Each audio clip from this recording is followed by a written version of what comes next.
Well, life took me somewhere unexpected. I'm unprepared. It's about 6 degrees out here, and I'm underdressed. But guess what? No one gives a fuck. You gotta get the motherfucker in. Sometimes life can really hijack your fucking mind. When that happens to you, you're all fucked up. Your goals, your ambitions, everything is out the fucking window. In life, we all go through different things. Sometimes your girlfriend or boyfriend breaks up with you. Guess what? Get the fuck over it. They no longer want you. Maybe you failed a test in school. You worked your ass off. Guess what? You failed the fucking test. Get over it. Move past it. Learn to not let life hijack your brain. At work, you've been working your ass off for that new promotion. You don't fucking get it. Someone else does. Maybe they kiss better ass than you do. Guess what?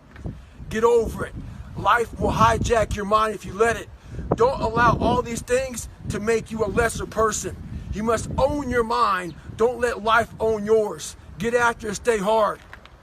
Watch, what do you say to the person whose potential is fucking great, but they want to play video games and eat pizza? Well, what I told his son was pretty much this right here. He asked me a question about he wants to be really good at tennis. But what happens is after I play tennis for a while, I want to go play video games. You obviously don't fucking want it bad enough. Because a person that you want to, I became obsessed. I became obsessed with being the baddest motherfucker that God ever created.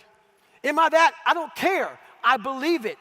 And I was trying to tell him, once you become obsessed with something, obsessed, it's okay to be unbalanced for a while. It's okay. Don't be all this stuff people say, you got to be balanced. To be the best in the world at what you do, it's not about being a Navy SEAL, people. The best at what you do, you have to be unbalanced to find every bit of fucking energy and strength that you have to pull it off. Then you get balanced once you become great. And then you help other people become better from you being the best in the world. So if your family doesn't understand, why are you so daggone crazy? Because I'm trying to be the best I can to give you the best that I am. And it takes being fucking obsessed to where people think you're crazy. People look at me and say, oh my God, you're a masochist, you're this and that. I'm not gonna get into how bad I was in all these races and SEAL training. I had 21 stretch fractures going through Hell Week. 21 stretch fractures. You know what I did? I taped my ankles up. Roger that. I want to be a SEAL. So I did it. Become obsessed with being great. It changes everything. There's no fucking passion. There's no fucking motivation. There's no, oh my God, man, no. It's every day of your life just doing. No passion. No discipline, no motivation. Yeah, all these words, I hate that so many people fucking use these words now because it's watered. It's someone sitting in the room by themselves and they figure themselves out and say, God, this is gonna fucking suck. Where's passion when you're 300 pounds? Where's the motivation when you can't read and write? Where is it? So how did this happen? I just fucking did. I just did. I said, maybe at the end of this journey, there'll be something there for me. If not, I can read. If not, I'm 185 fucking pounds. There's no magic potion. There's no, oh, let me wake up and look at some shit. No. All those words are overused. They're bullshit. It's all bullshit. Just do. You're living. How do you want to live? How do you want to die? How do you want to fucking be remembered? That's it. That's it. Period. So for me, failure is something that you should be afraid of. It should be afraid of, but that's why you should go out there and challenge yourself to fail. Because if you're not failing at something, that means you've set your goals to pass, to succeed at everything you do, which means you're not setting your goals high enough. So for me, okay, I'm gonna go out and break the Guinness Book of World Records for pull-ups. Lofty goal, which is why I failed it twice before I finally got it.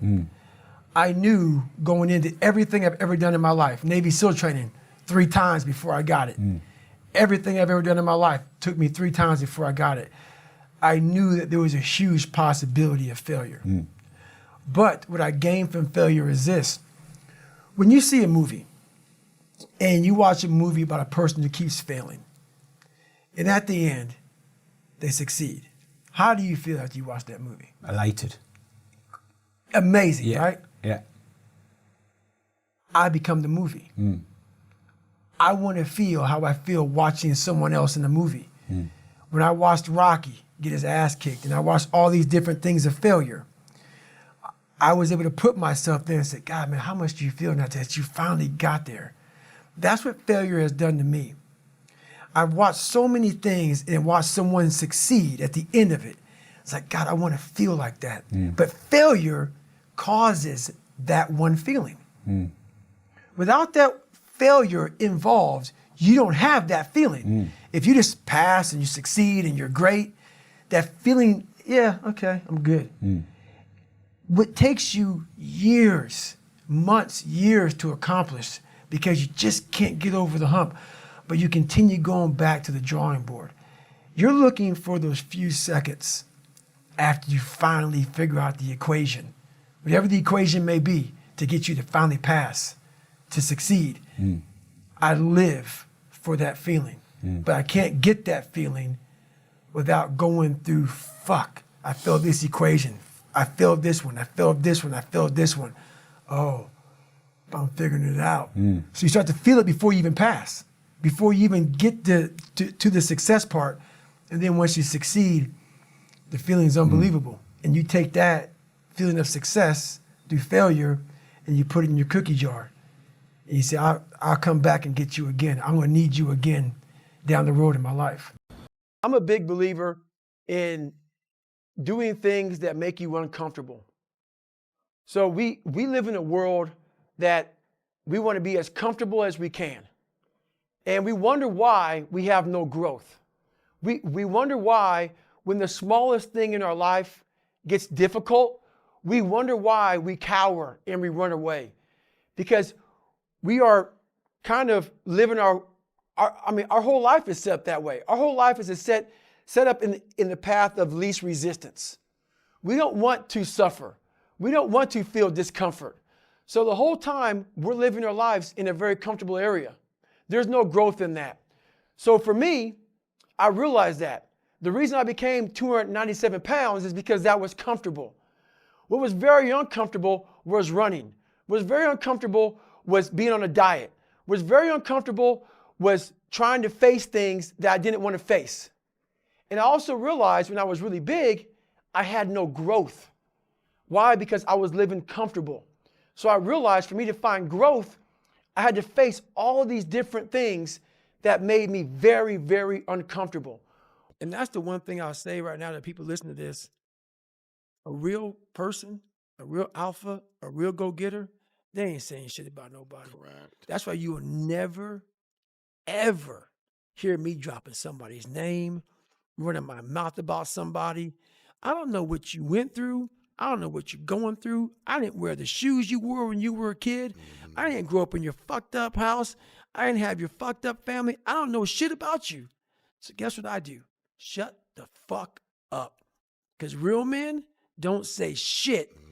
Because first of all, we're too busy trying to grind and be better. Correct. Second of all, unless we know what we know, we shut our fucking mouths. But nowadays, there's not many real men who live by that creed of like, you know, if you're on social media running your fucking mouth and shit, you're just a bitch. Correct.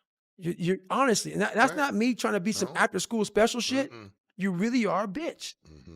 Real men ain't doing it. Real men don't care about that gossipy bullshit. Get to work, man.